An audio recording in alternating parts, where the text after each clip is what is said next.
अस्सलामु अलैकुम वरहमतुल्लाहि वबरकातुहू। सल्लु अलल हबीब सल्लल्लाहु अला मुहम्मद सल्लल्लाहु अलैहि वालैहि वसल्लम।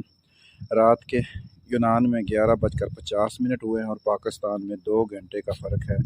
तकरीबन 2 बजने वाले हैं और हर बंदे का यही क्वेश्चन है कि ग्रीस एम्बेसी की अपॉइंटमेंट हमारी बुक हुई कि नहीं हुई, क्या सूरत हाल है। देखें, अभी तक तो अपॉइंटमेंट ओपन नहीं हुई और परेशान भी ना हुआ करें। इससे बेहतर है कि अल्लाह ताला का ज़िक्र करें, अल्लाह से दुआ करें, अल्लाह ताला आसानी पैदा कर दे। जो मेरे ख़्याल में नाकस राय है वो ये है कि सोमवार को अपॉइंटमेंट खुलेगी सुबह के टाइम, जो मेरा नाकस मशवरा कहता है।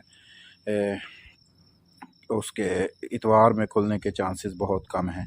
तो इसलिए कोशिश करें वो अफराद जो भी यूनान के लिए अपॉइंटमेंट के लिए जिन्होंने तैयारी की हुई है अपने वीज़े के लिए, वो अपने तमाम मामलात को फ़िट रखें, अपने मामलात की तैयारी रखें जैसे ही अपॉइंटमेंट मिलती है, ताकि वो मेडिकल के लिए और इंटरव्यू की तैयारी के लिए बिल्कुल तैयार हो जाएं। बाकी ये है कि कोशिश करें अपने रब के साथ भी अपने राब्ते को मज़बूत रखें और परेशान ना हों। जो होना है वो तो हो के ही रहना है। तो इसलिए बेहतर है कि अपने रब से हमारा रिश्ता मज़बूत हो ताकि हमें किसी परेशानी का सामना ना करना पड़े। जज़ाकल्लाह। अल्लाह आप सबको खुश व खुर्म रखे। जज़ाकल्लाह।